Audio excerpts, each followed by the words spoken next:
Singer and songwriter Ginny Owens is a three-time Dove Award winner, and with 15 years in Christian music, she's a mainstay in the industry. Ginny went blind at a young age, but that hasn't stopped her from seeing God use her music to reach others. Welcome back to the Harvest Show, Ginny. Oh, thank you so much for having me. It's great to be here. Okay, so we've been trying to figure out, how long ago was it that you first joined us? Oh man, I don't know. It's probably been at least, I don't know, 10 years. I think, yeah, I was thinking around 10 years or so. Man, yeah. It's been a long time. I know one of the things that happens when you put out a new record and you've been around a while is you kind of come and visit everyone and you go, wow, they're still here and I'm getting a little old. Oh my goodness. But no, none of us are getting old at all, right? That's right. That's not happening. We're just doing great, growing younger every day. Absolutely. So a lot has happened during those 10 years. You've been in the ministry and music for what, 15 years? Yes. So how did you even get started?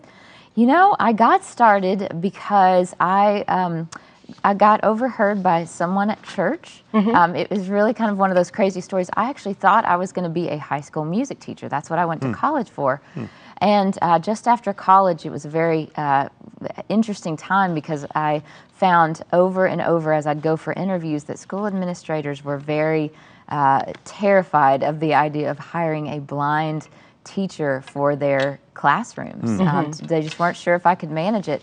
And they, kind of because of legal regulations, they couldn't really even ask me if I could. So during that time, I remember being asked to sing for our Easter service at church. There was a guy in the congregation who happened to be an audio engineer and had worked on some various Christian projects. And he said to me, have you ever thought of, doing music for a living? Because, I like your writing. And I said, in this town, everyone wants to do this for a living. That's right. And but we ended up recording a few of my songs, and he sent them out to several of his friends in music. And I ended up being signed as a songwriter several months later, and then by Michael W. Smith to his label Rocketown Records about a year after that. Wow.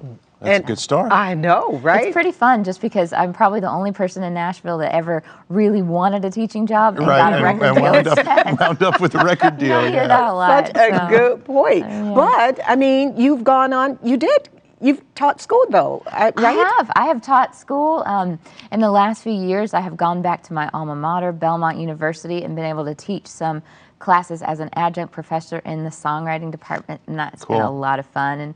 And even I lived in New York for a short season, and so I taught a class for one of my friends at her school. I taught a middle school class of students how to write songs, and that was quite interesting for sure. And I have to say, I'm so glad that God set me on the path that he did, because I think it's probably much easier to travel and sing, even if you don't get much sleep, probably much easier than managing, 8 classrooms a day.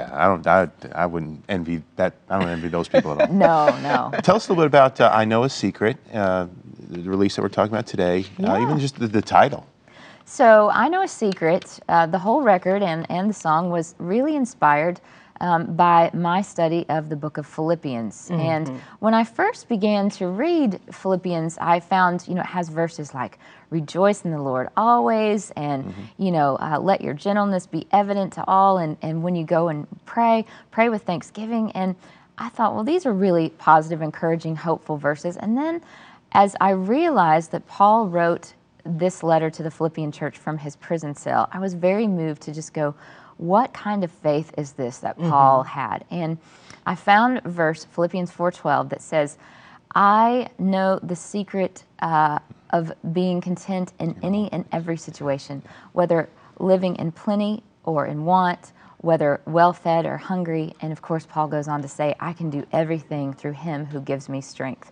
And I, having been a person of faith for so long, was really just moved and convicted by that verse to just go, wow, is Christ the secret of my life? Is that the secret that I hinge everything on, my worth, my value, and even just, is it the secret that I hinge, like my hope in the dark days? Does that come from God? And does my joy come from him, even in the, heaviest of circumstances? So the record was very much inspired by that verse and just wanting to know, what does it mean when our faith truly becomes the secret that our lives are built on? Wow. I just have to take this all in.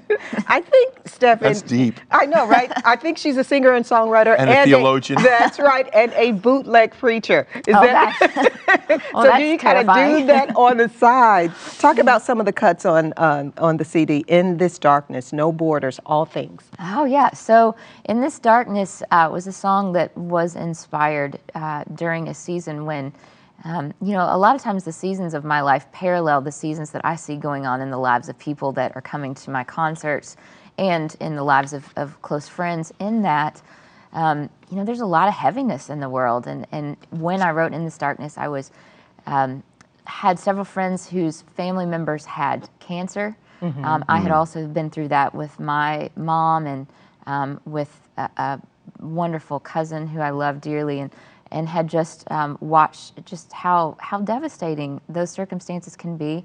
And also just watching people even deal with things like loneliness, you know, interpersonal sort of things, relationships that I just thought, I want to write a song of hope in this darkness. And basically the hook of that song is, in this darkness still you shine. And it goes on to talk about not only our heaviest circumstances, but the fact that Christ came to earth not only to save us for eternity, but he walked through those circumstances, and so now he can walk with us through our darkest days. And that's why we can celebrate, because not only has he conquered the darkness, but he walked through it with us and knows every bit of grief and sorrow that we would have. I have to just say this. Immediately, I forget about your blindness. Oh, good. I mean, as you were talking, and I think that's what you were saying, I mean, that has kind of been your message. There's more to me than this different ability that you have, or the different abilities. And so people can look beyond what you know, blindness, and can see God in you. Well, I hope so. That is definitely my prayer.